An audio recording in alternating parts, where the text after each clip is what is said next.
वालेकुम एवरीवन। मेरी तरफ से तमाम देखने और सुनने वालों को सलाम पहुँचे। आप सब पर सलाम से ठहरे। खुदावंद का शुक्र, खुदावंद के नाम की तमजीद हमदो सना करते हैं। खुदावंद ने हमें मौका बख्शा है कि एक बार फिर हम अपने नाज़रीन की खिदमत में हाजिर हुए हैं। और जैसा कि आप सबको मालूम है कि हमारा गुज़श्ता दिनों से जो है वो डिबेट का सेशन जो है वो चल रहा है। और पास्टर असलम अंजुमन साहिब जिनका ताल्लुक़ कराची से है और पास्टर राजेश जिनका ताल्लुक़ इंडिया से है, उनके दरमियान जो है वो डिबेट है। और गुज़श्ता उनकी डिबेट जो थी वो पौलुस रसूल के खतूत में से थी कि शरीयत के बारे में उनकी क्या तालीम है। और ये उसी डिबेट का ये स्ट्रीम जो है वो हिस्सा है। और चूँकि वो डिबेट काफ़ी लंबी हो चुकी थी, जिसकी वजह से क्वेश्चन आंसर का जो सिलसिला है वो नहीं कर सके, तो उसी मद में हमने ये नई स्ट्रीम जो है वो इसको मुनक़िद किया था, ताकि इसमें जो है हम सवाल जवाब का जो क्वेश्चन एंड आंसर का सेक्शन है वो चल सके। तो आज हमारे दरमियान फिर से पास्टर असलम अंजुमन साहिब और पास्टर राजेश जी हैं। और ये उसी डिबेट का जो लास्ट टाइम इनकी हुई थी उसके हवाले से आज सवाल जवाब करेंगे। सो हम खुशामदीद कहते हैं पास्टर राजेश साहिब को भी, पास्टर असलम अंजुमन साहिब को भी। और मैं चाहता हूँ कि वो इस सेशन का आगाज़ करें। और जो भी भाई पहले सवाल करना चाहते हैं, असलम भाई या राजेश भाई, तो ज़रूर है कि आप आगाज़ कीजिए इस चीज़ का। बहुत शुक्रिया एंड वेलकम। हमारे खुदावन यीशु मसीह के खुदा और बाप की हम्द हो, जो रहमतों का बाप और हर तरह की तसल्ली और इत्मीनान का सरचश्मा है, उसका ला तब्दील इत्मीनान आप सबके साथ हो। गुज़श्ता जो डिबेट हमारी हुई है उसी पर आज जो सवालात हैं वो मुश्तमिल है। तो मेरा पहला जो सवाल है पास्टर राजेश के ऊपर, इन्होंने गलतियों यानी गलेशियंस चैप्टर 5 वर्स 2 का रेफरेंस देकर खतना करवाने वाले के बारे में बताया था कि खतना करवाते हैं उनको दंड दिया जाएगा। तो मेरा इनसे क्वेश्चन है, book of act chapter 16 verse, उसकी मैं पहली वर्स से पढ़ता हूँ। तो इसमें से क्वेश्चन है, मेरे दरबे और लुस्त्रा में भी पहुंचा तो देखो वहाँ तीमुथियुस नाम एक शागिर्द था, उसकी माँ यहूदी थी जो ईमान ले आई थी, मगर उसका बाप यूनानी था। वो लुस्त्रा और इकनून के भाइयों में एक नाम था। और उसने चाहा कि ये मेरे साथ चले, पास उसको लेकर उन यहूदियों के सबब से जो उस नवा में थे उसका खतना कर दिया, क्योंकि वो सब जानते थे उसका बाप यूनानी है। तो उसका बाप यूनानी था, जेंटाइल में था। तो पौलुस रसूल ने तीमुथियुस का जो है वो खतना कर दिया। तो सवाल मेरा यह है कि अब तीमुथियुस को क्या दंड मिलेगा, क्या नुकसान होगा उसका? ठीक पास्टर साहब, पास्टर राजेश साहब। Okay okay okay, very good, बहुत बहुत धन्यवाद। ओके, तो असलम जी ने एक सवाल पूछा है कि बाइबल में जो है पौलुस ने, पौलुस जी ने जो है तीमुथियुस का खतना किया है। तीमुथियुस का खतना किया है, तो फिर इसके बारे में क्या कहना है करके इस तरह जो है असलम जी पूछ रहे हैं। तो मैं ये कहना चाहता हूँ, पौलुस ने तीमुथियुस मैं सवाल दोबारा दोहरा देता हूँ कि उसको क्या दंड मिलेगा। आपने दंड लफ्ज इस्तेमाल किया था, दंड या दंड वो मैंने लिखा हुआ, जो खतना करवाते हैं उनको दंड दिया जाएगा, पनिशमेंट मिलेगी, पनिशमेंट, सजा, पनिशमेंट। तो तीमुथियुस को अब क्या सजा मिलेगी, क्या पनिशमेंट मिलेगी? चले, मुझे जो दंड समझ में आया था मैंने उसको ट्रांसलेट नहीं की। अच्छा, शुक्रिया हारून भाई। तो आपने ये बताना है कि तीमुथियुस को क्या पनिशमेंट मिलेगी।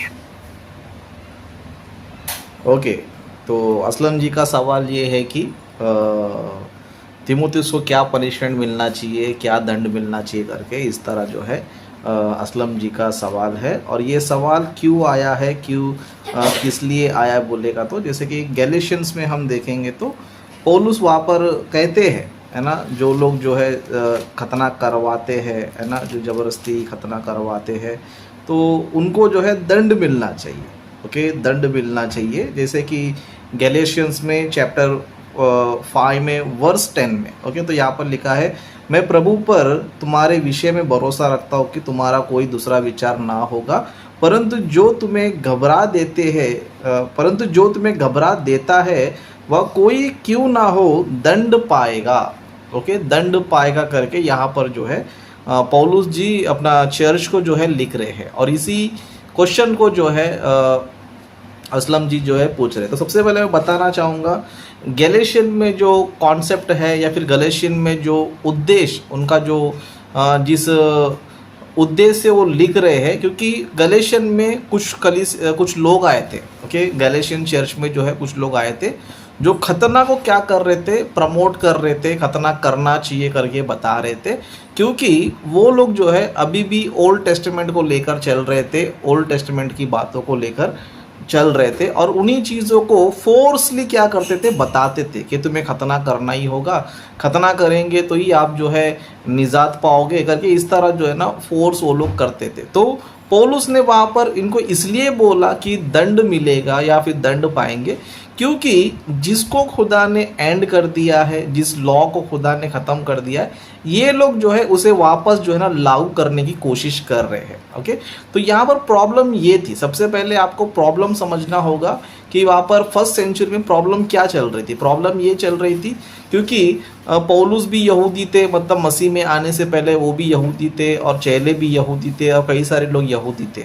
लेकिन जब ये लोग प्रचार कर रहे थे मसीह के बारे में, यीशु के बारे में, कि अभी फेथ के द्वारा ही तुमको निजात है ना, फेथ के वजह से तुम्हें सैल्वेशन है, ना कि तुम्हें व्यवस्था से सैल्वेशन है करके, इस तरह वो लोग प्रचार कर रहे थे। मतलब फेथ को ज़्यादा वो इम्पोर्टेंस दे रहे थे, क्योंकि यीशु मसीह में नया नियम में यही चीज़ है कि विश्वास से ही धर्मी जन क्या रहेगा, जिंदा रहेगा या फिर जीवित रहेगा। तो विश्वास पे ज़्यादा जोर जो है न्यू टेस्टमेंट में किया गया, लेकिन जो ओल्ड टेस्टमेंट को ज़बरदस्ती लाने की कोशिश कर रहे, तो पौलुस ने उनको जो है बोला था कि वो दंड पाएंगे, और ऑफकोर्स वो लोग दंड जरूर पाएंगे। क्यों दंड पाएंगे बोलेगा तो, जिसको खुदा ने मिटा दिया था उसको जो है वो लोग लागू कर रहे थे। अभी रही बात बुक ऑफ एक्ट्स में, ओके, जहाँ पर पौलुस ने जो है ना तीमुथियुस का खतना कराया। ओके, तो यहाँ पर आपको जानने की बहुत ज़रूरी है, और व्यूअर्स को और जो मसीह में है उनको जानना ज़रूरी है कि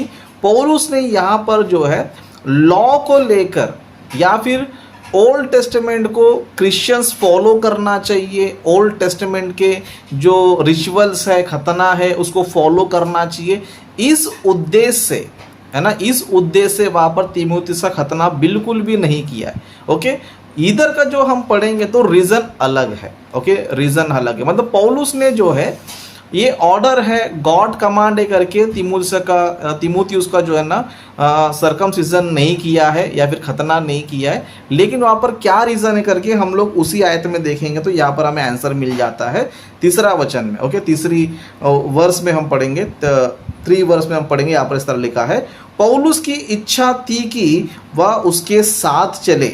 ओके, उसके साथ चले, और जो यहूदी लोग उन जगहों में थे उनके कारण उसने उसका खतना किया, क्योंकि वे सब जानते थे कि उसका पिता यूनानी था। ओके, पौलुस ने तीमुथियुस का खतना किसके वजह से किया? यहूदियों के वजह से किया, ना कि क्रिश्चियंस को भी खतना कराना चाहिए इस वजह से नहीं, है ना। मतलब मसीह लोग भी खतना कराना चाहिए, मसीह लोग भी कंपलसरी खतना करना चाहिए, इस उद्देश्य से बिल्कुल भी पौलुस ने तीमुथियुस का खतना नहीं किया। लेकिन यहूदियों के वजह से, क्योंकि यहूदी लोग क्या करते थे, अभी भी खतना मानते थे, खतना को ही वो लोग समझते थे। लेकिन पौलुस जो है यहाँ पर गॉस्पेल प्रीच करना है, उनको गॉस्पेल पहुँचाना है, लेकिन बीच में जो है खतना जो है एक समस्या है। तो पौलुस ने क्या किया, उस प्रॉब्लम के वजह से, उस समस्या की वजह से यहाँ पर जो है पौलुस ने तीमुथियुस का खतना कराया, ना कि क्रिश्चियनिटी में भी, मतलब मसीह में भी खतना कराना चाहिए करके ये रूल के हिसाब से नहीं कराया। तो बाइबल में जिस तरह पौलुस ने कहा कि अब मैंने इससे पहले भी बताया था कि पौलुस जो है सबके पास जब जाते थे तो क्या करते थे, है ना। जैसे कि पौलुस कहते हैं कि मैं यहूदियों के लिए यहूदी सा बना। ओके, यहूदियों के लिए यहूदी सा बना। क्यों यहूदी सा बना?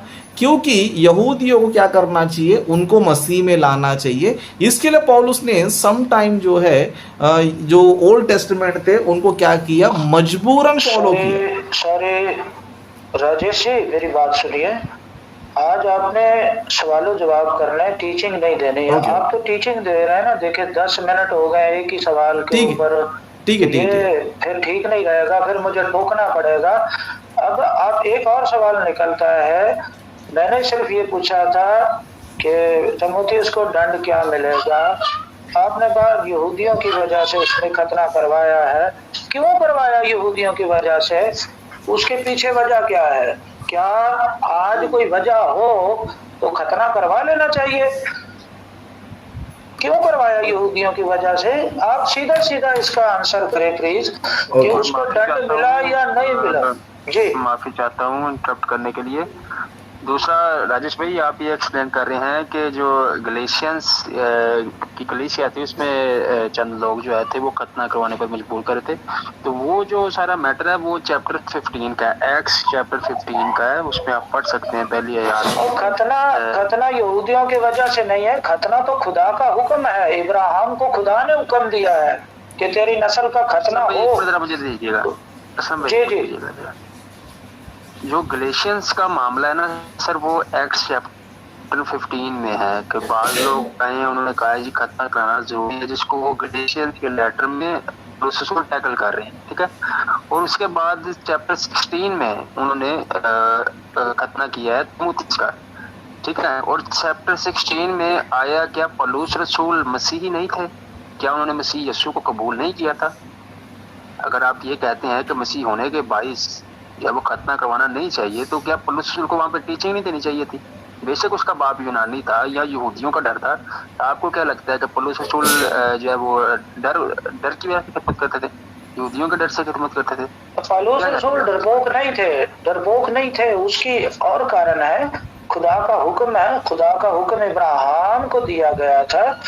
मैं ये पूछना चाह रहा हूँ कि अब वो क्रिश्चियन, तीमुथियुस को क्रिश्चियन माने या क्या माने? चले आसान कर देता हूँ, आप दो टोक उसका जवाब दे दें। उसको दंड मिला, क्या मिला, वो जन्नत में जाएगा नहीं जाएगा, ये सिर्फ आंसर करें प्लीज। आज टीचिंग ना दें ना। टीचिंग देते हुए तो फिर लंबा समय चाहिए ना। टीचिंग तो हमारी पीछे पड़ी हुई है वो सारे। ओके, ठीक है असलम जी, ठीक है। ओके, तो यहाँ पर मैं यही बताना चाहता हूँ कि जो प्रेरितों एक काम यानी कि book of act chapter number 60 में जो लिखा गया है, पौलुस ने जो है यहूदियों के वजह से जो है ना वहाँ पर खतना किया है, ना कि मसीह लोग भी खतना को फॉलो करना चाहिए करके बिल्कुल भी नहीं है। ओके, और जो पौलुस ने जो सवाल ये है क्या पौलुस रसूल उस वक्त मसीही नहीं थे? यही मैं बता रहा हूँ अपना भाई हारून भाई, मैं यही बता रहा हूँ, आप सुनिए, आपको समझ में आ जाएगा, ठीक है। मैं भी यही बोल रहा हूँ कि अपना पौलुस जो है मसीह थे। पहले तो यहूदी थे वो, लेकिन बाद में जो है वो मसीह में आ गए। तो मसीह में आने के बाद जो है, जिस तरह आपने ही खुद हमें रेफरेंस दिया कि चैप्टर 15 में जो है वो मसला चल रहा है ना। चैप्टर 15 में जो मसला चल रहा है, जैसे कि चैप्टर 15 का वर्स 1 पढ़ेंगे, समझो यहाँ पर इस तरह लिखा है, फिर कुछ लोग यहूदिया से आकर भाइयों को सिखाने लगे, यदि मूसा की रीति पर तुम्हारा खतना ना हो तो तुम उद्धार ना पा सकते हैं, है ना। तो इसके लिए क्या हो गया, चर्च का यानी पौलुस का उनसे झगड़ा हुआ। किस बात के लिए झगड़ा हुआ? इसी बात के लिए झगड़ा हुआ कि खतना जो है मसीह में कुछ भी नहीं है, खतना कोई मायने नहीं है, खतना से तुम्हें निजात नहीं है। वो तो ये ओल्ड टेस्टमेंट का रूल से करके पौलुस ने यही पर जो है ना उनको समझा दिया। तो अभी भाई ने जो पूछा था असलम जी ने कि 16 में जो है जहाँ पर खतना कराया गया तीमुथियुस का, तो मैं वहाँ पर रीज़न बता रहा हूँ कि वहाँ पर यहूदियों के वजह से पौलुस ने खतना कराया, ना कि गॉड कमांड में, न्यू टेस्टमेंट के हिसाब से, गॉड कमांड के हिसाब से। ओके, और एक लाइन, एक ही लाइन 10 सेकंड में ख़त्म करूँगा, एक ही लाइन।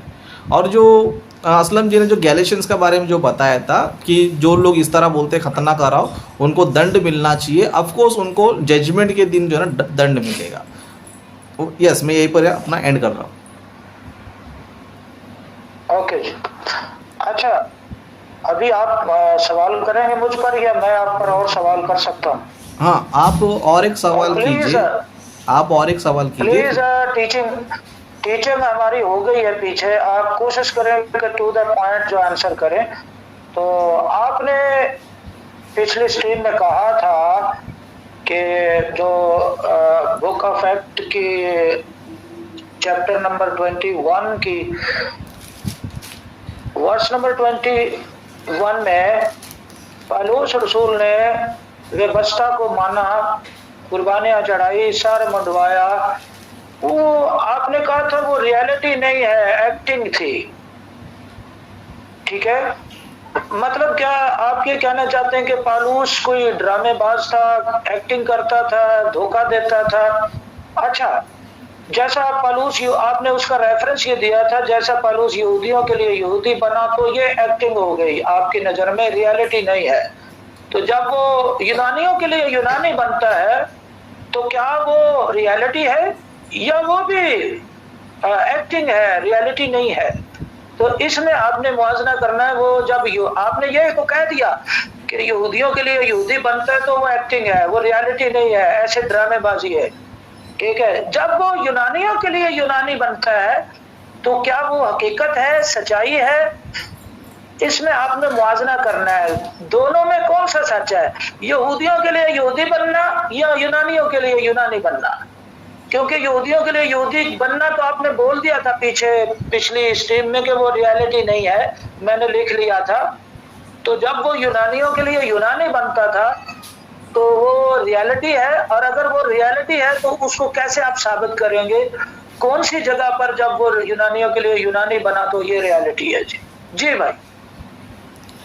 ओके, तो असलम जी ने ये पूछा है कि पौलुस ने जो है बुक ऑफ एक्ट्स में चैप्टर नंबर 21 में वहाँ पर एक्ट किया है करके मैंने कहा करके उन्होंने वापस सवाल किया है। तो ज़रूर ऑफकोर्स वहाँ पर जो है पौलुस ने जिस तरह उन्होंने स्टेटमेंट दिया कि मैं यहूदियों के लिए यहूदी सा बना, ओके, निर्बलों के लिए निर्बल सा बना, तो ऑफकोर्स पौलुस ने जो है जैसा जिनका कल्चर होता था, जैसा जिनका रिचुअल होता था, भले उसको मानते नहीं थे, ओके, भले उनको मानते नहीं थे, लेकिन पौलुस जो है उनको सुसमाचार बताने के उद्देश्य से, ओके, उनको सुसमाचार गॉस्पेल प्रीच करने के लिए, गॉस्पेल प्रीच करके उनको निजात दिलाने के लिए पौलुस जो ना करते थे, और ये बाइबल में ही लिखा हुआ है। ओके, तो पौलुस ने जो है ना सबके जैसा उन्होंने क्या किया, एक्ट किया। ओके, जैसा उनका कल्चर होता था उस तरह वो भी रहने की कोशिश करते थे, लेकिन गॉस्पेल प्रीच करने के लिए, ना कि उनके खतना को या फिर उनके जो है जो दिन महीने वर्षों को मानना, उसके लिए बिल्कुल भी नहीं है। ओके, तो जिस तरह पौलुस ने खुद कहा था कि मसीह में ना खतना कुछ है ना कतना रहित कुछ है, मतलब कहने का मतलब अगर तुम कर भी लेते हो तो कोई प्रॉब्लम है नहीं है, और नहीं करेंगे तो भी कोई प्रॉब्लम नहीं, क्योंकि उससे तुम्हें कुछ फ़ायदा नहीं है, खुदा से जो है तुम्हें कुछ भी फ़ायदा मिलने वाला नहीं है। तो जब उससे कुछ फ़ायदा होने वाला नहीं है तो पौलुस ने जो है उस चीज़ को फर्मा आप ये कहना चाह रहे हैं फर्मा बरदारी करने से कुछ फायदा नहीं है, ना फरमानी करेंगे तो फायदा होगा? नहीं कहना चाह रहे हैं मसीह में जो है अभी खतना जो है किसी उसमें कुछ है ही नहीं है। पुराने नियम में था खतना, जो है पुराने ओल्ड टेस्टामेंट में था, लेकिन मसीह में आने के बाद मसीह में ओनली फेथ है। ओके, रिचुअल्स को फॉलो। आप सिर्फ इतना बताएं कि ये रियलिटी नहीं था जब वो सर मंडवा रहा था, तो आपने कहा ये रियलिटी नहीं है, ये ऐसे ही है बस। तो जब रियलिटी नहीं, उसका मतलब होता है झूठ, यानी वो झूठ था, वो ड्रामा था। आप ये कहना चाह रहे हैं, यकीनन आप मानेंगे तो नहीं, लेकिन आपका जो अल्फाज है ना, रियलिटी नहीं है। जब हम इसकी डेफिनेशन में जाते हैं तो मतलब ये होता है कि झूठ है। ठीक है, हालांकि पौलुस रसूल ने वहां खुदा की शरीयत को मान कर दिखाया, और इस बात का सबूत उसने दिया कि मैं शरीयत पर अमल करता हूं। उसे कोई, आप इस तरह से पौलुस रसूल पर इल्जाम लगा रहे हैं कि वो झूठ भी बोल लेता था, ड्रामा भी कर लेता था, यूनानियों के लिए यूनानी बन जाता था, ज्यूश के लिए ज्यूश बन जाता था। तो मैं ये पूछ रहा हूँ कि ज्यूश के लिए ज्यूश बन जाना तो चलो जी आपकी नजर में ड्रामा है, रियलिटी नहीं है। अब जब वो यूनानियों के लिए यूनानी बनता था तो ये ड्रामा था या ये हकीकत थी? और ये आपने मुझे साबित करना है बाइबल में से। प्लीज आप थोड़ा सा टीचिंग से गुरेज करें। आज सवालों जवाब चल रहे हैं, क्योंकि सवालों जवाब में थोड़ा थोड़ा समय देना होता है। यस। आगे बढ़े। ओके ओके, तो असलम जी का और एक सवाल है कि यूनानियों के लिए पौलुस कैसे यूनानी बना करके इस तरह बोल रहे हैं। तो देखो अभी यहूदियों मैं के दोबारा बोल देता हूँ। आप मेरा सवाल दोहराते हैं ना, तो पूरा दोहराया करें। मैंने ये सवाल किया है कि जब वो यूनानियों के लिए यूनानी बनता था तो क्या वो ड्रामा होता था, रियलिटी होता था, या रियलिटी नहीं होता था? यहूदियों के साथ तो वो यहूदी बनता तो वो रियलिटी नहीं है, आपने कहा। और जब वो यूनानियों के लिए यूनानी बनता है तो क्या वो रियलिटी है या नहीं? क्योंकि उसका तो कार्य यही है कि वो जो कुछ भी बनता है वो रियलिटी नहीं होता। तो इसमें आप मुआवजा करें, कंपेयरिंग करें कि दोनों को किस तरह से आप लेते हैं। दोनों में आप थोड़ा सा टाइम लेकर प्लीज उसको डेफिनेशन में ले आए। यस मैं आपको बता रहा हूँ, तो आप थोड़ा सुनिए। ओके, आप जो बोल रहे हैं मैं वही बताने वाला हूँ, तो आप पूरी बात सुनिए। ओके, तो जिस तरह जो है मैंने कहा था कि पौलुस यहूदियों के लिए यहूदी बना, ओके, और जो निर्बल लोग हैं, ओके, उनके लिए निर्बल भी जो है बना है। ओके, तो पौलुस जो है क्या करते थे, ज़्यादा करके मेल मिलाप को ढूंढते थे, है ना, फेलोशिप को क्या करते ढूंढते थे, मतलब लोगों से जो है कांटेक्ट बनाने के लिए और उनको गॉस्पेल प्रीच करने क्या करते थे, वो जो है क्या करते थे, कोशिश करते थे। क्योंकि मसीह में जो है अभी ओल्ड टेस्टमेंट के हिसाब से कोई रिचुअल जो है ना फॉलो करने की ज़रूरत नहीं है। अगर करते भी है तो कोई दिक्कत नहीं है, अगर नहीं भी करते हैं तो कोई भी दिक्कत नहीं है, लेकिन उसको फॉलो करना, ओके, फॉलो करना मतलब उसको गॉड कमांड करके उसको भी मसीह लोग यूज़ करना चाहिए करके, इस तरह पौलुस ने कभी भी फॉलो नहीं किया। उस तरह आपने यूनानियों के बारे में पूछा, तो एक चीज़ मैं आपको बताना चाहता हूँ, जैसे कि रोमियो की लेटर में हम देखेंगे, ओके, लेटर ऑफ रोमन्स में हम देखेंगे, जो कि रोमन्स कौन है, यूनानी लोग है ना, ग्रीक लोग हैं। ओके, तो ग्रीक में न जाने अलग अलग तरीके के लोग हैं। तो उसमें से एक चीज़ मैं आपको बताना चाहता हूँ जो बाइबल में मुझे मिला है, उसके बारे में बताना चाहता हूँ। जैसे खाने पीने के बारे में बताना चाहता हूँ। ओके, खाने पीने के बारे में जो है पौलुस ने जो ना रोम को लेटर लिखा है, और रोम के लोग कौन है, यूनानी लोग है ना, रोम जो है यूनानी लोग है। वहाँ पर से जो है ना कई सारे लोग जो है ना मसीह में आए थे। ओके, तो वहाँ की जो परिस्थिति थी, वहाँ की जो सिचुएशन थी, जैसे खाने पीने के बारे में, ओके, तो वहाँ पर पौलुस जो है खाने पीने के बारे में बताते हैं कि जो मसीह लोग हैं वो क्या करते हैं, सभी चीज़ों को खाते हैं, है ना, सभी चीज़ों को खाते हैं। लेकिन जो जेंटाइल्स होते, मतलब सुनिए ना असलम जी, क्या खाते हैं? असलम जी, मैं कुत्ता बिल्ला सब कुछ खा जाते हैं। यस, मैं आपको बता रहा हूँ असलम जी, आप सुनिए, फिर उसके बाद आप नया क्वेश्चन कीजिए, कोई दिक्कत नहीं है। ओके, अगर 10-15 मिनट एक्स्ट्रा टाइम जाएगा कोई दिक्कत नहीं है, लेकिन सुनिए। ओके, तो जैसे कि यहाँ पर जो है ना मांस खाने की बात हो रही है, जैसे कि अपना लेटर ऑफ रोमन्स में चैप्टर नंबर 14 नंबर 1 से आप पढ़ेंगे ना, 1 से आप पढ़ते पढ़ते पूरा इस चैप्टर को पूरा पढ़ेंगे, समझो, तो वहाँ पर जो है मांस खाना चाहिए या नहीं खाना चाहिए करके पौलुस जो है ना पूरा एक्सप्लेनेशन करते हैं। तो पौलुस यहाँ पर ये बताते हैं कि जो मांस खाते हैं और जो वेज है, नॉन वेज, वो कौन है, स्ट्रांग पीपल है लोग। लेकिन जो सिर्फ और सिर्फ वेज खाते हैं वो कौन है, निर्बल है। क्यों बोलते, उनके पास नॉलेज नहीं है, उनके पास ज्ञान नहीं है। ओके, तो मसीह लोग जो है वेज भी रह सकते हैं, नॉन वेज भी रह सकते हैं, लेकिन संसार में, दुनिया में जो है कुछ लोग ऐसे हैं जो सिर्फ वेज ही खाते हैं, उनको नॉन वेज पसंद नहीं। तब पौलुस बोलते हैं कि उनके साथ तुम कैसे रहना चाहिए, उनके साथ जो है तुम भी वेज बनकर रहना चाहिए। ओके, तुम भी क्या करना चाहिए, वेज बनकर रहना चाहिए। मतलब जो यूनानी है, जो सिर्फ वेज ही खाता है, उसके साथ में क्या करो, वेज ही खाओ, है ना, वेज ही खाओ। तो जैसे असलम जी ने पूछा था कि यूनानी के साथ कैसे रहते, बोले तो जो चीज़ फॉलो करने के लिए ज़रूरी है, जो चीज़ हम फॉलो कर सकते हैं, जो चीज़ हम मान सकते हैं, जिससे कोई प्रॉब्लम नहीं है, ओके, उन चीज़ों को पौलुस क्या करते थे, फॉलो करते थे। यूनानियों के पास जब जाते थे, अगर वो वेज है तो पौलुस भी क्या करते थे, उनके साथ वेज ही रहते थे, मतलब उनके सामने मांस नहीं खाते थे। ओके, तो पौलुस जो है सिचुएशन के हिसाब से कोशिश करते थे और क्या करते थे, ज़्यादा से ज़्यादा खुदा का कलाम लोगों तक पहुंचना चाहिए। इसके लिए लेटर ऑफ रोमन्स में चैप्टर नंबर 14 वर्स 17 में लिखा है, इस तरह लिखा है, क्योंकि परमेश्वर का राज खाना पीना नहीं परंतु धर्म और मेल मिलाप और वह आनंद है जो पवित्र आत्मा से होता है।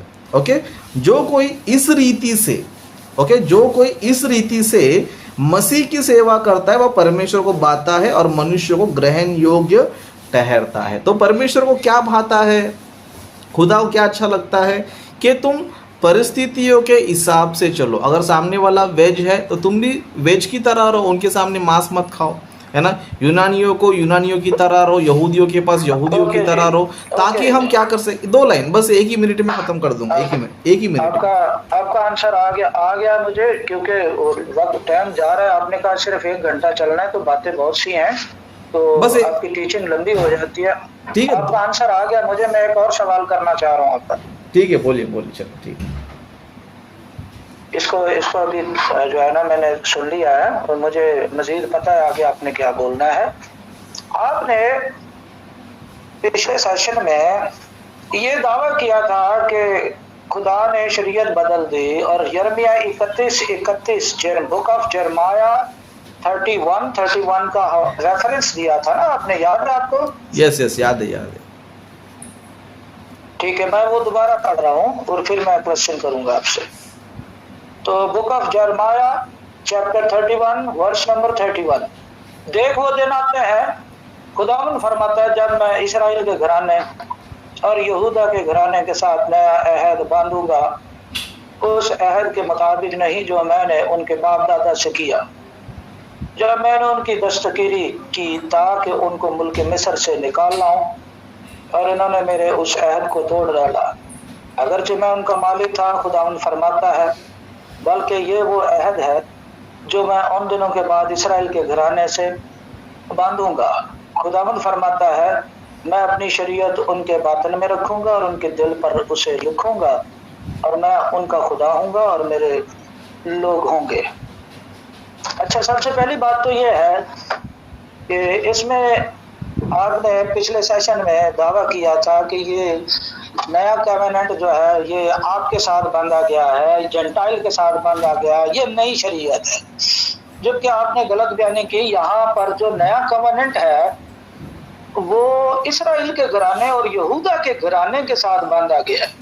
यस, तो असलम जी, मैंने भी जो है, 1 मिनट मेरा सवाल तो सुन लेना, सवाल सुन लेना। आप जो ना थोड़ा रॉन्ग एंगल में चले गए। मैंने जेंटाइल्स करके नहीं बोला, नहीं, मैंने इजराइल और यहूदा करके बोला। इजराइल और यहूदा करके मैंने बोला। लेकिन इसको आपने जोड़ा अपने साथ था कि शरीयत बदल गई, आपने इसलिए हवाला दिया था। मेरा सवाल आपसे ये है कि क्या आप इस्राएल के घराने से हैं या यहूदा के घराने से हैं, जो इस कवेनेंट के आप मालिक बन बैठे हैं? ये कवेनेंट तो आपके साथ है ही नहीं, नया कवेनेंट तो आपके साथ हुआ ही नहीं है, किसी जेंटाइल के साथ नहीं हुआ, तो शरीयत कैसे बदल गई?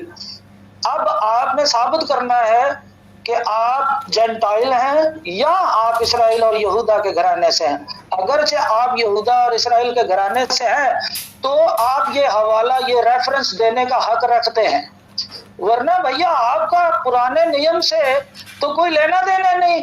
आपका तो ये रेफरेंस इस्तेमाल करने का, यूज करने का, पढ़ने का हक ही नहीं है, क्योंकि ये नया कवेनेंट यहूदा और इस्राएल के घराने के साथ हुआ है, और खुदा ने शरीयत नहीं बदली, शरीयत उनके दिलों में लिख दी है। ये कहा गया इसमें, जबकि आपने इसमें रॉन्ग टीचिंग देते हुए उस दिन कहा था कि ये देखें जी शरीयत बदल गई है। शरीयत कहाँ बदली है ये मैं आपको बताऊंगा बाद में, और शरीयत को आप बदलने की कोशिश कर रहे हैं, और जो शरीयत बदलते हैं उनको अच्छे लफ्जों से याद नहीं किया गया बाइबल में। अब आपने ये बताना कि आप कौन से कबीले से हैं जो आप इस नए कवेनेंट के मालिक बनते हैं जी। Okay, very good. तो असलम जी का सवाल बहुत बड़ा है। ओके, सवाल जो है बहुत बड़ा है, तो इसे पूरी तरह बताना चाहूँगा, तो मैं ये रिक्वेस्ट करूँगा कि असलम जी से आप पूरी बात सुनिए। ओके, तो सबसे पहला point, book of Jeremiah chapter number 31 verse 31 to 33 verse. Okay, तो यहाँ पर डेफिनेटली यहाँ पर जो है इजराइलियों के लिए कहा गया है। ओके, इजराइलियों के लिए कहा गया, क्योंकि कॉन्टेक्स्ट में जो है इजराइल और यहूदा के बारे में बोला जा रहा है कि मैं आने वाले दिनों में जो है क्या करने वाला हूँ, एक नई शरीयत, नया लॉ जो है मैं लाने वाला हूँ।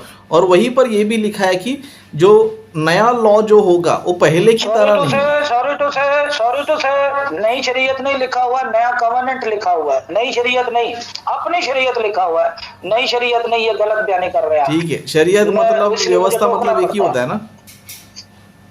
हाँ, व्यवस्था, नया कवेनेंट की बात करें, नया कवेनेंट यहूदा और इसराइल के घराने के साथ हुआ है, आपके साथ नहीं हुआ, मेरा ये कहना है। ओके अगर आप इस कवेनेंट के मालिक हैं तो आप किस कबीले से हैं? Yes yes, very good. तो जो नया कॉवेनेंट है, तो यहाँ पर कॉन्टेक्स्ट में जो है ना, खुदा जो है ज़रूर इजराइलियों से बात कर रहे हैं, और इसे मैं भी जो है एक्सेप्ट कर रहा हूँ कि यहाँ पर जो है ना खुदा जो है इजराइलियों से बातें कर रहा है। तो जहाँ पर जो है खुदा इजराइलियों से बातें कर रहा है, तो उस कॉन्टेक्स्ट में हम लोग इजराइलियों को लेना चाहिए। और रही दूसरी बात, खुदा जो है सारी बातें, सारा इंफॉर्मेशन एक ही जगह नहीं देता है, थोड़ा यहाँ देता है, थोड़ा वहाँ देता है। Book of Isaiah chapter number 28 verse 10 के हिसाब से खुदा अपने हुक्म को, खुदा अपने कलाम को थोड़ा यहाँ थोड़ा वहाँ जो है ना बयान करता है।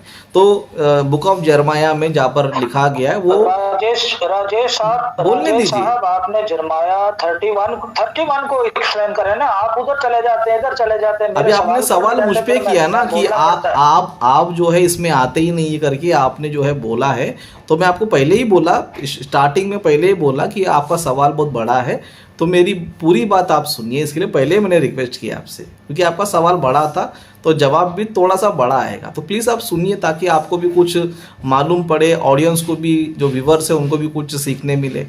ओके, तो आपकी बात से मैं एग्री हूँ कि वहाँ पर जो है ना इजराइलियों के लिए कहा गया है और यहूदा के लिए कहा गया है, उस बात से मैं भी एग्री हूँ, क्योंकि कॉन्टेक्स्ट वहाँ पर इजराइलियों के बारे में ही है। अभी रही बात, आपने पूछा कि मेरे बारे में क्या, मैं तो इजराइल से मेरा लेना देना नहीं है, मैं तो एक जेंटाइल हूँ, जेंटाइल में से मसीह में आया हूँ।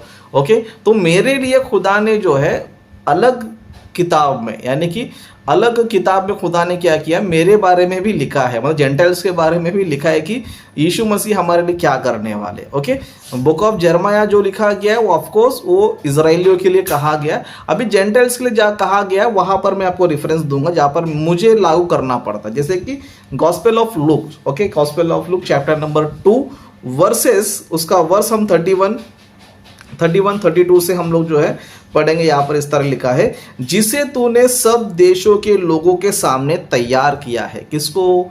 यीशु मसीह को, जीसस क्राइस्ट को।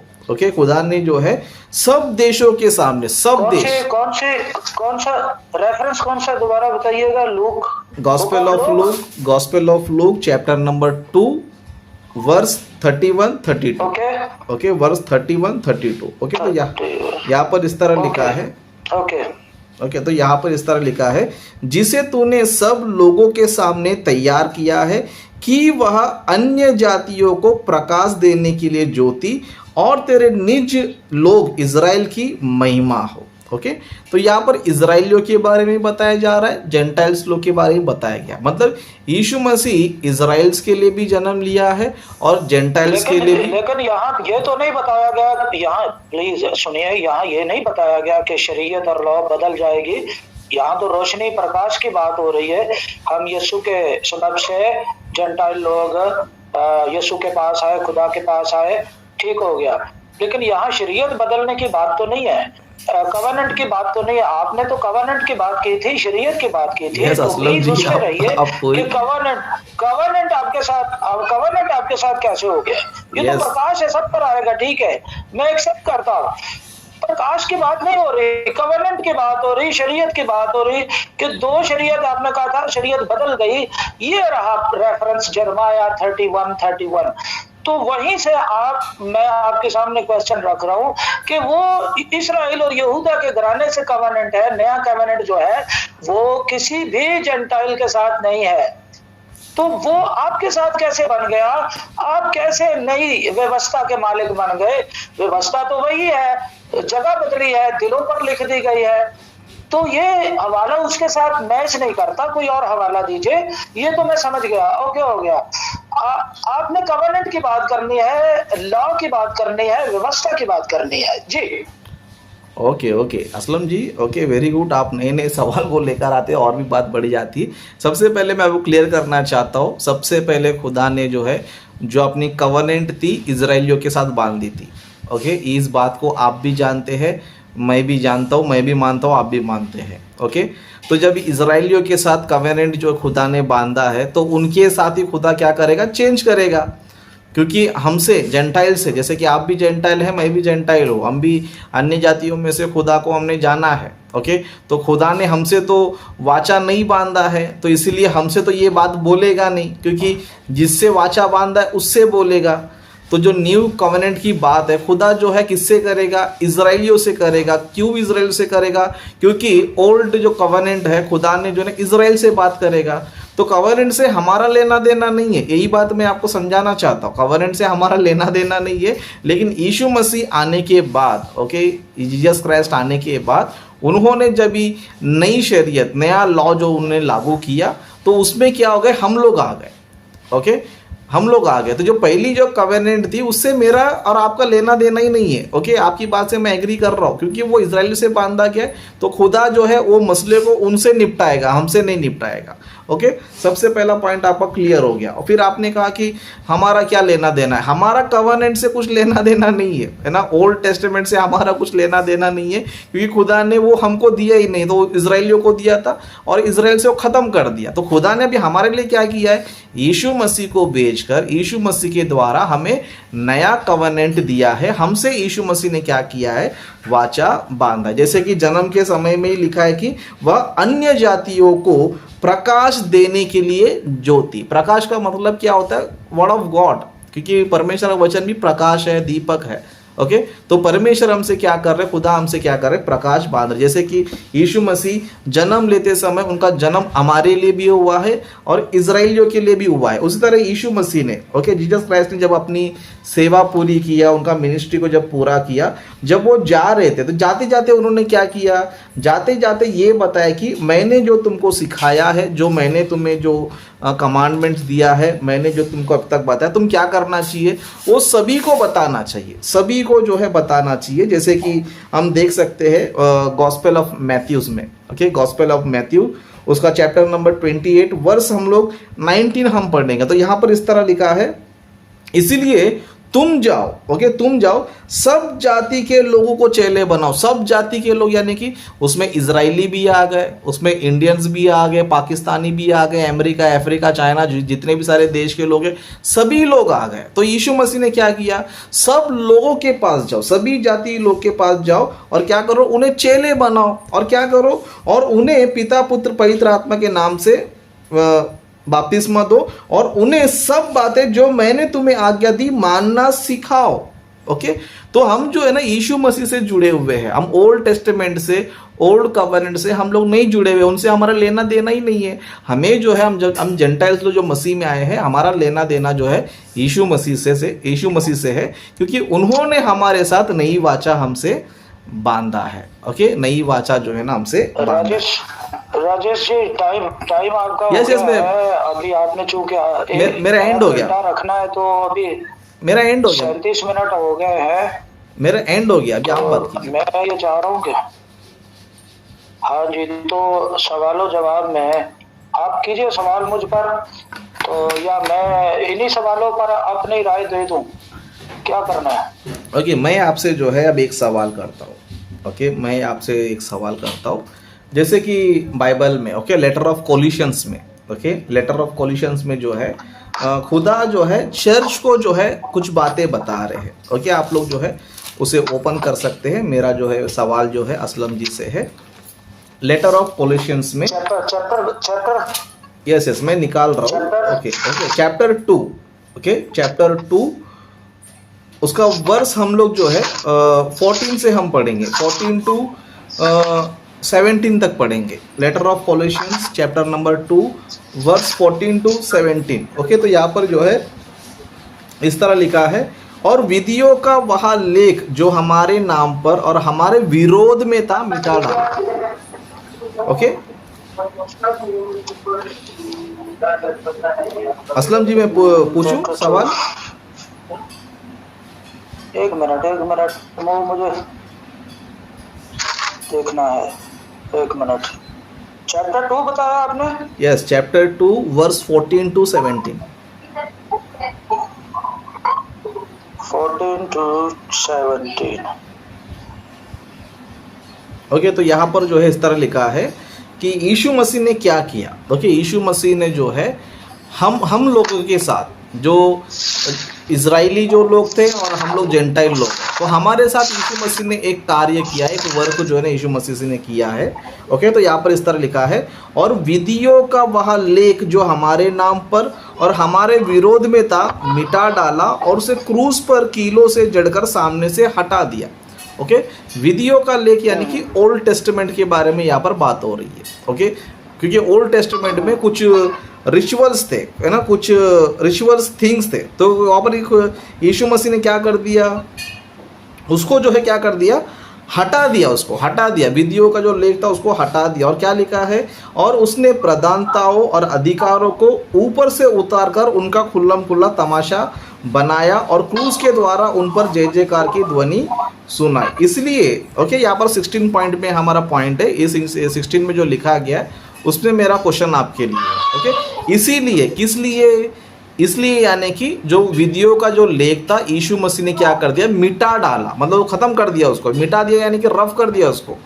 अभी उसको फॉलो करने की तुमको ज़रूरत नहीं है। इसके लिए बोलते हैं 16 में, इसीलिए खाने पीने या पर्व या नए चांद या शब्द के विषय में तुम्हारा कोई फैसला ना करे।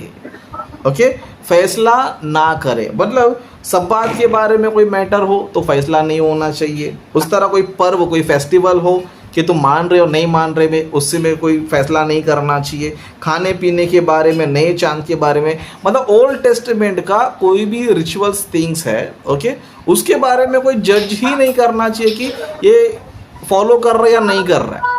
ओके, तो मैं ये पूछना चाहता हूँ असलम जी से, जब बाइबल कहती है, ओके, जब बाइबल कहती है कि इनके बारे में फैसला ना करे, जो ओल्ड टेस्टमेंट के जो रूल्स है उसके बारे में कोई फैसला ना करे, तो मैं ये पूछना चाहता हूँ असलम जी कि जब ओल्ड टेस्टमेंट विधि मिट चुका है, वो लॉ मिट चुका है, ओके, जब वो मिट चुका है, अभी हम लोग मसीह लोग अगर खतना ना कराए तो मेरा नुकसान क्या है? यदि हम सब्बात के दिन को ना माने तो मेरा नुकसान क्या है?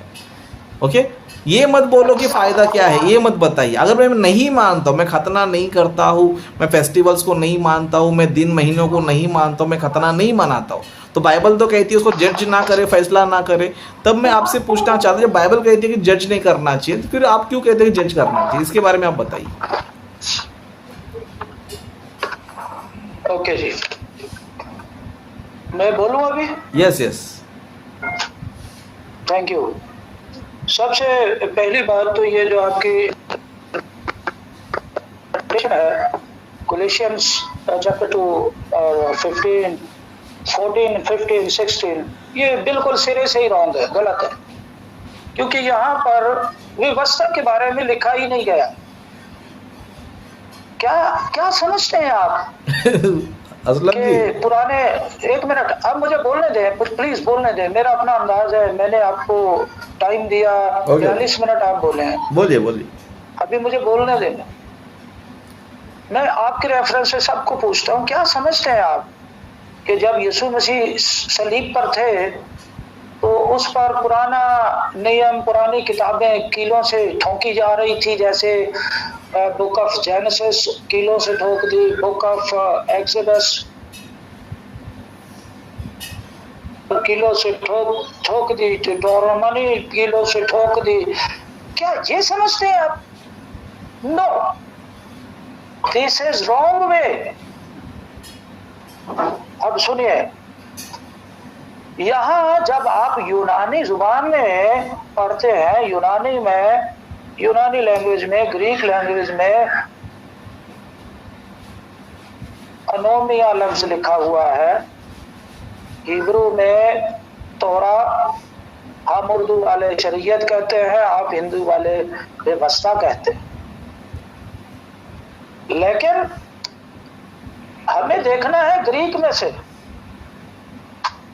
तो ग्रीक में यहाँ अनोमिया लफ्ज नहीं लिखा हुआ है, जो खुदा के हुक्मों की बात हो रही है, जो खुदा के हुक्मों के लिए यूनानी में लफ्ज आया है अनोमिया, जिसका तर्जुमा हिंदी में व्यवस्था किया जाता है, वो नहीं लिखा हुआ। आप ग्रीक निकाल कर देख लीजिएगा, अभी मेरे साथ में बोलता हूँ, आप निकाल लीजिए फटाफट। अच्छा, मैं इसको पढ़ता हूँ अपनी लैंग्वेज में, उर्दू में 13 से मैं पढ़ता हूँ। और उसने तुम्हें भी जो अपने कसूरों और जिस्म की नामख्तूनी के सबब से मुर्दा थे उसके साथ जिंदा किया और हमारे सब कसूर मुआफ किए और हुक्मों की वो दस्तावेज मिटा डाली जो हमारे नाम पर। पहली बात, पुराना ओल्ड टेस्टामेंट हमारे नाम पर नहीं लिखा गया, यहाँ जो मिटाया गया है वो हमारे नाम पर लिखा गया है।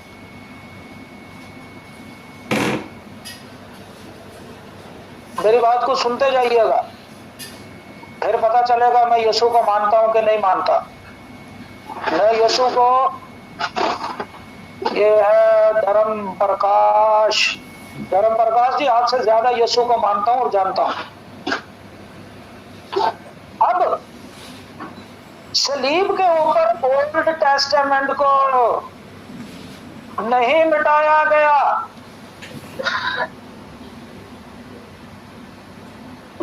हुक्मों की दस्तावेज की बात हो रही है, ओल्ड टेस्टामेंट की बात नहीं हो रही। हुक्म सजा के भी हो सकते हैं, हुक्म जजा के भी हो सकते हैं।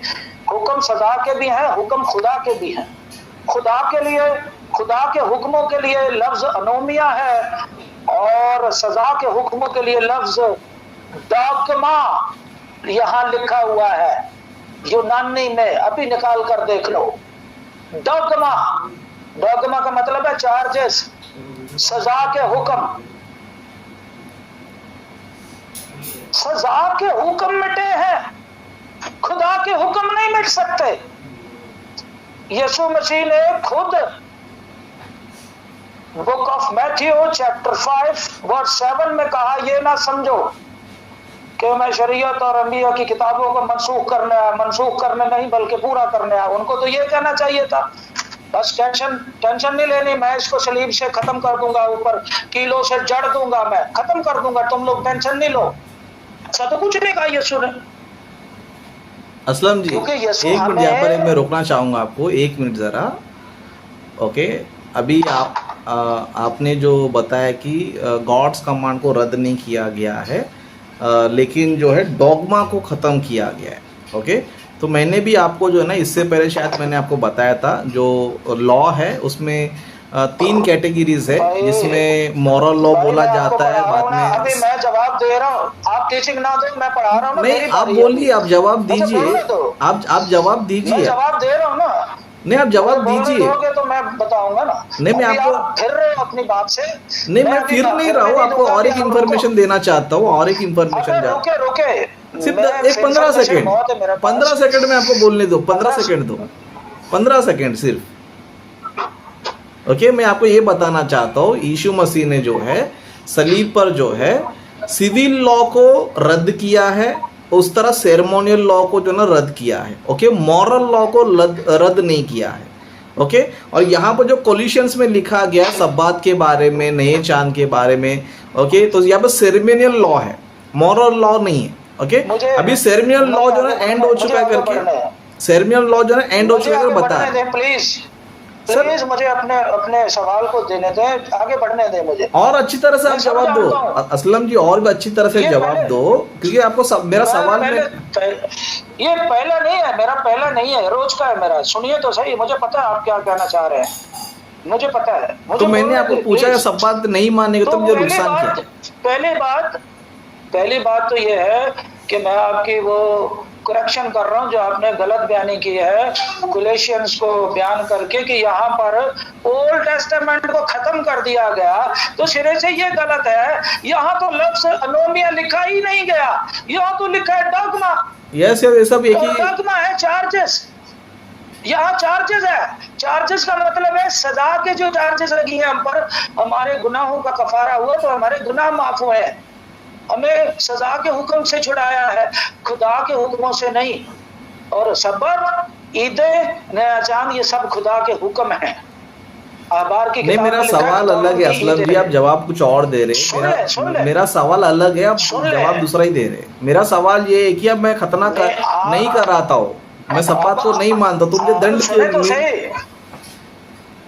सुने तो सही, मैं बता देता हूँ, अगर आप खतना नहीं मानते, आप इब्राहिम की नस्ल और मसीह में शामिल ही नहीं हो सकते। अगर आप ईदों को नहीं मानते तो आप मसीहत में, जो सच्ची बाइबल की मसीहत, उसमें दाखिल ही नहीं हो सकते। वो कैसे, वो मुझे आप बताने देंगे तो मैं बताऊंगा ना, वो मैं बता रहा हूं, क्योंकि आपकी जो इंटरप्रिटेशन है वो टोटली रॉन्ग है। इधर वो यहाँ लिखा हुआ है डॉगमा, और आप अनोमिया की बात कर रहे हो, खुदा के हुक्मों की बात कर रहे हो। खुदा के हुक्मों को सलीब के ऊपर नहीं लटकाया तो सब्बात क्या खुदा का हुक्म नहीं था? सब्बात नए चांद को मानना ये खुदा का हुक्म नहीं था? बिल्कुल, शबात भी खुदा का हुक्म है, ये सलीब पर नहीं लटका। तो इस पे फैसला नहीं करना चाहिए करके पौलुस कह रहे हैं यहाँ पर। अच्छा, मैं सब्बत के बाद यीशु के द्वारा आपके सामने रख देता हूँ। आप ऐसे मुझे बोलने नहीं दोगे। यीशु के द्वारा मैं आपके सामने रखता हूँ। Book of Mark खोलिएगा।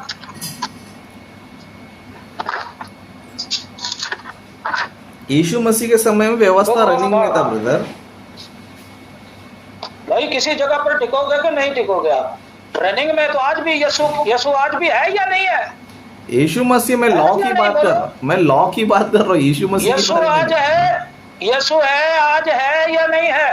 आप बदल जाते हो। मैं लॉ के बारे में बात कर रहा हूँ। खुदा तो हमेशा से रहता है। यीशु है या नहीं भैया? यीशु है या नहीं, मुझे इतना तो बता दो। यीशु हमेशा से है, लेकिन उनके जो कमांडमेंट्स है, जो नया नियम, भाई यीशु हमेशा से है तो शरीयत भी, व्यवस्था भी साथ साथ रहेगी। अब सुनिए, बुक ऑफ मार्क खोलिए, दूसरा बाब, चैप्टर 2 खोलिए जरा।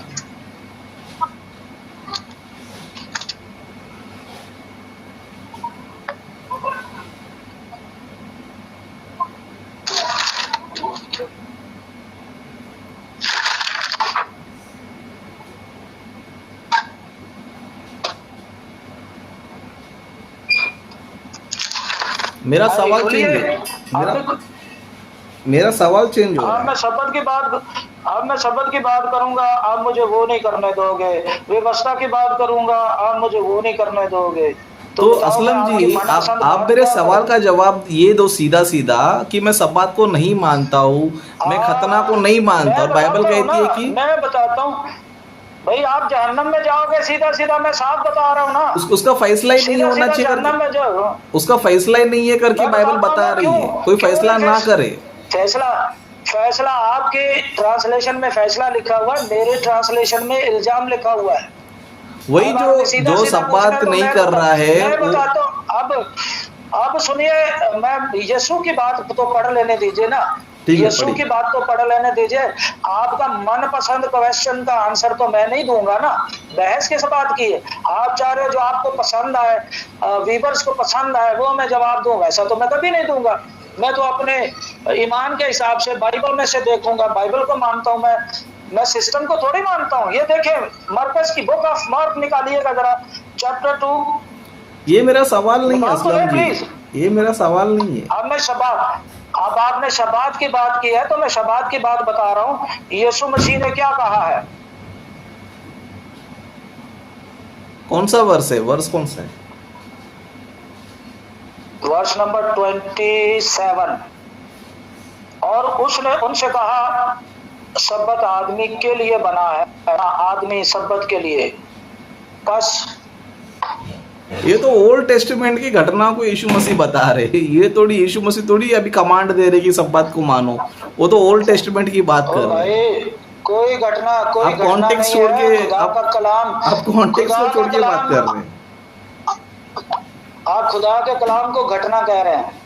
नहीं, कॉन्टेक्स्ट क्या है यहाँ पर? कॉन्टेक्स्ट ये है कि यीशु मसीह बता रहे है ना, जैसे कि उसने क्यों कर अब्यातार महायाजक के समय परमेश्वर के भवन में जाकर, मतलब जो पास्ट टेंस है उसके बारे में यीशु मसीह यहाँ पर बता रहे हैं।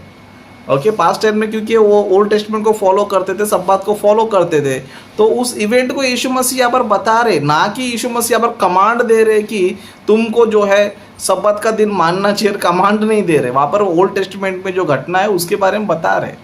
अब मेरा सवाल आपसे ये था कि बाइबल कहती है कि कोई भी जो है सब्बात के विषय में, उस तरह नए चांद के विषय में, फेस्टिवल के विषय में कोई फैसला ना करे, जज ना करे, लेकिन आप जो है जज कर रहे हो, तो ये क्या ये सही है? और बाइबल में लिखा है खतना कराएगा तो भी कुछ लाभ नहीं है, नहीं कराएगा तो भी कुछ लाभ नहीं है। जब मेरे को जो जिसमें फायदा नहीं है मैं वो क्यों कराऊं? मतलब अभी आप मुझे आपको पूछ के बोलना पड़ेगा ना, क्या क्या बोलूं क्या ना बोलूं, है? जवाब मैंने देना है तो पूछ, आप मशवरा मुझे दे रहे हैं, आप बीच में टोक कर आप मुझे बता रहे हैं टीचर ऐसा बोलना है, ये घटना है, ये फलां चीज है। अब मेरे इतने बुरे दिन आ गए कि आपसे टीचिंग लेनी पड़ेगी मुझे। कमाल हो गई है ना, इस तरह से होता है। मैं आपको इतनी इज्जत से 45 मिनट दिए आपको और आप मुझे बोलने ही नहीं दे रहे हो। ओके, बोल, मेरा सवाल का जवाब दीजिए। मेरा सवाल वापस एक बार आप दे लो, जो आपको मन पसंद है ना, आप बोल लो। मैं चुप कर जाता हूँ क्योंकि आप मेरे गेस्ट हो, इसलिए मुझे अदब से बोलना पड़ता है। आप बोलो, मैं सुनता हूँ। आपको क्या पसंद है आप वो बोलो, मैं बंद करता हूँ माइक। ओके, 15 आपने सेकेंड, क्या मेरा सिर्फ 15 सेकेंड, आपने क्या आंसर लेना है? यस, सिर्फ 15 सेकेंड में मेरा सवाल है कि मैं सब बात को नहीं मानता हूँ, मैं फेस्टिवल को नहीं मानता, तो बाइबल कहती है कि चर्च जो है ना इसके बारे में फैसला नहीं करना चाहिए, तो इसका जवाब मुझे दीजिए। बाइबल कहती है कि फैसला नहीं करना चाहिए, फिर आप क्यों कर रहे हो? 15 सेकंड में मैं आपको जवाब देता हूं कि आप जहन्नम में जाओगे। आप मुखालिफ मसीह हो, आप मसीह यीशु के साथ शामिल नहीं किए जाओगे, आप खुदा की बादशाही में नहीं जाओगे। सीधी बात है, टीचिंग नहीं लेनी ना आपने मुझसे, सवाल का जवाब तफसील से नहीं लेना, तो 15 सेकंड में यही इसका जवाब है भाई। बाकी आप अपना मन पसंद का सवाल जो, मैं वेलकम कहता हूँ अनिल भाई आपको भी। जी अनिल भाई हमारे साथ जुड़े हैं तो वेलकम। खोलिए माइक अपना, खोलिए जी। जी शलोम सबको।